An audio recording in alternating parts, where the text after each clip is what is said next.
Now, who here knows who Alexander the Great is? Just raise your hand if you know. Okay. For those of you who don't know, Alexander the Great was probably the most successful general in history. He conquered from the Greek islands all the way over to India. He even got halfway through India before he stopped. And as he was conquering, he founded towns and he laid the groundwork for Greek civilization. And after he died, his generals continued to run his realm as governors. In fact, one of those families, the Ptolemaic dynasty, continued to rule Egypt until the time of Julius Caesar. Now, this laid the foundation for Greek democracy, Greek philosophy, and all of the aspects of our lives that we know today. But in order to do this, Alexander had to slaughter hundreds of thousands of people and destroy dozens of indigenous cultures. But without these conquests, we would not have democracy. And without the Greek influence, we may not have had a Roman Senate. And if we did not have a Roman Senate, we may not have an American Senate. Now, the question I want to pose to you, and this is open for discussion right now, is, was it worth it? Yeah. Yeah? Yeah, I think so. I feel unqualified to answer because I don't like being the judge of like, should these people have died? I don't like going there. Then you are not a symptom of what I'm going to be talking about. Now, I want to posit an idea. An idea that I feel would get a lot of media attention and potentially notoriety for the person who goes through with it. Write a book about the long-term positive effects of the Holocaust. Now, if you write this book, you will get TV interviews, you will get radio ads, and you will essentially get free publicity as people continue and protest and burn your book. I'm not saying this is a great way to get a lot of money, but it is a way to get a lot of attention. Now, the reason I bring this up is that book is going to get written. And they're going to talk about how the Holocaust led to the foundation of the United Nations. They're going to talk about how the Holocaust led to the creation of the State of Israel, and how the medical experiments that were conducted by these Nazi scientists led to cures to diseases that we were struggling with up until that time. The reason I know that book is going to get written is because it already has been written. It's been written about Alexander the Great. It's been written about Genghis Khan. It's been written about Napoleon, and any other sufficiently ancient, bloody figure. This is a problem this is a problem because it creates an emotional disconnect. It removes us and allows us to view the results dispassionately. This is a form of historical revisionism. Now, don't get me wrong, historical revisionism has its place. It allows us to view things in a new and hopefully more accurate light. But when taken too far, it has led to the phenomenon, as I've seen, where people will genuinely believe that Genghis Khan was a benevolent ruler, which, to be fair, he was, if you were willing to follow his rules perfectly. Part of this issue is that the further we get from a historical event, the more disconnected we get from it, the less of an emotional impact it has on us. If you were to talk to someone today about the Holocaust, or the Rwandan genocide, or 9/11, they would talk about how it was this unmitigated disaster, and anyone who says otherwise is fooling themselves, because how could the slaughter of over 11 million people be a good thing? But then you ask them about the conquests of Julius Caesar, or the conquests of Alexander the Great, and they'll probably say something along the lines of, yes, those were terrible events, but, and it's that but that I want to talk about. The main argument that they will make is that the good outweighs the bad. That Alexander slaughtering these people and killing these people and establishing Greek culture, well, it was worth it because we got the benefits of Greek culture. However, we cannot lose sight that these massacres happened. If you ask someone, yes, they'll say that the Rwandan genocide is horrible, but not a lot of people know about the sacking of Carthage, or the slaughter on the Crete Islands, or the sacking of Byzantium. And that's because all those things happened more than 1,000 years ago. No one we know was affected by it. No one our friends know was affected by it. No one our grandparents knew was affected by it. So there's that emotional disconnect.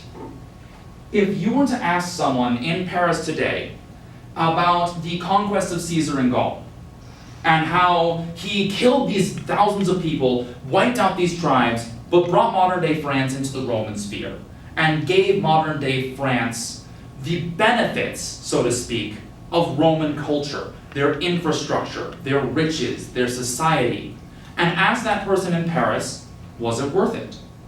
They may very well say yes, because they're the ones receiving the benefits. That was 1,000 years ago, man. Why are we talking about that? We got problems today. And no one they know has been affected by it negatively. However, if you were to ask a Gallic tribesman from that era, okay, so what we're going to do is we're going to wipe out your indigenous people, we're going to wipe out your culture, we're going to implant this culture from down south, but in the future, your descendants will benefit immensely from this. You just might get a very different answer. Now, I'm not saying that we need to look back and say, no, these were terrible things, because as I said, they had positive benefits. But we need to look at what the world may have looked like if that Gallic culture and technology would have stayed there. What would our society look like? What would our culture look like? What would our technological level look like?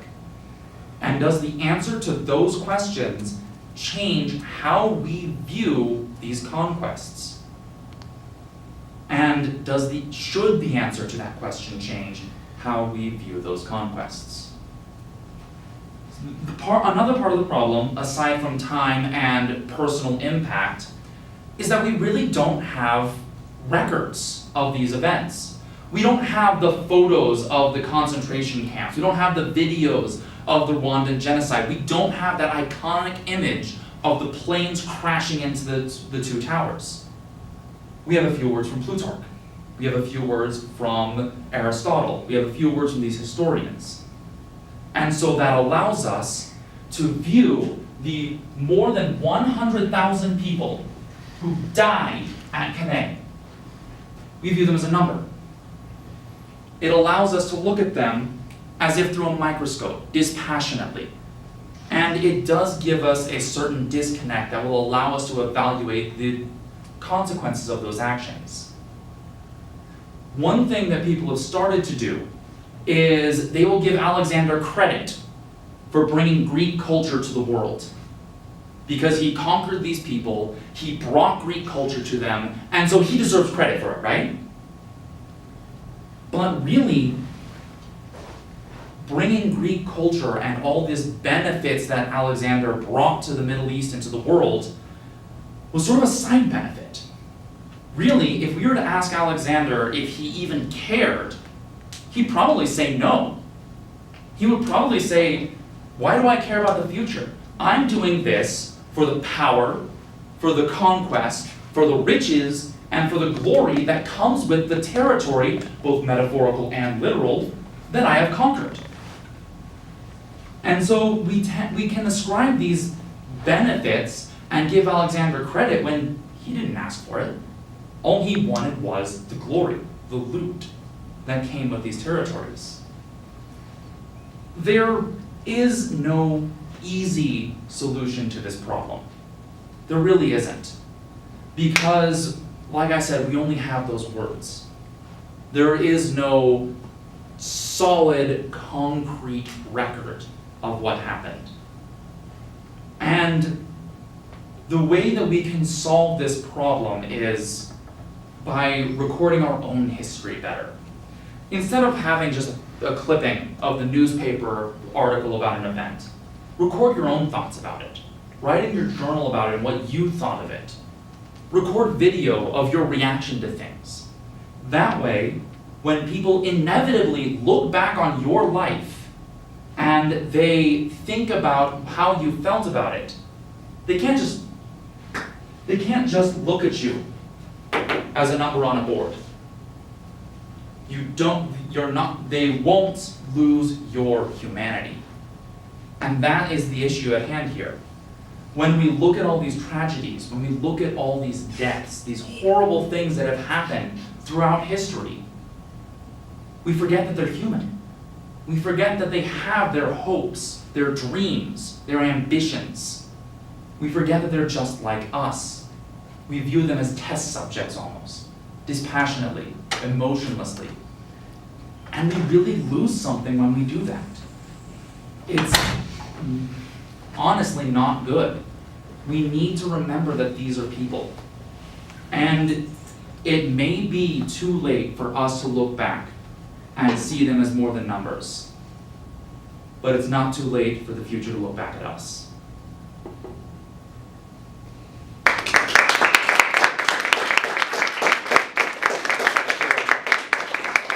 A little shorter than I expected, sorry.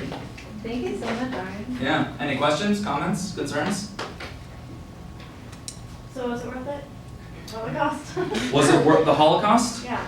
Not to us, Who is it worth to? to whoever writes that book.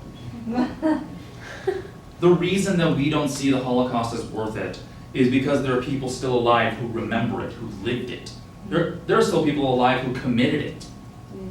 And so we are to, the emotional disconnect is both a good thing and a bad thing.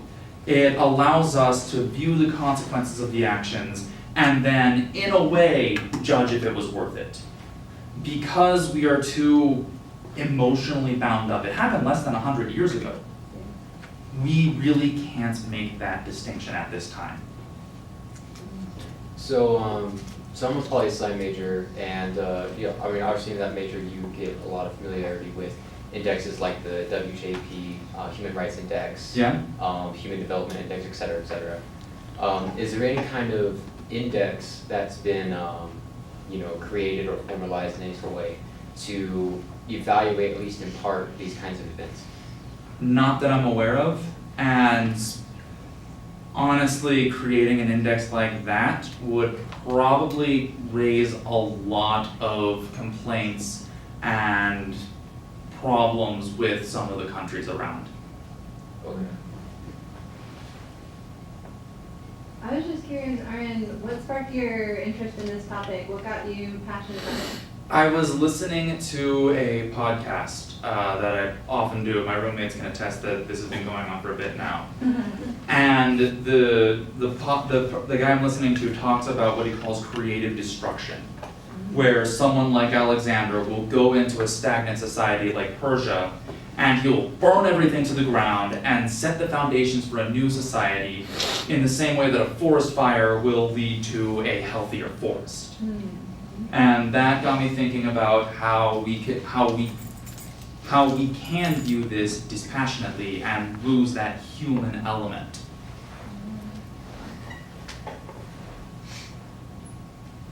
Anything else?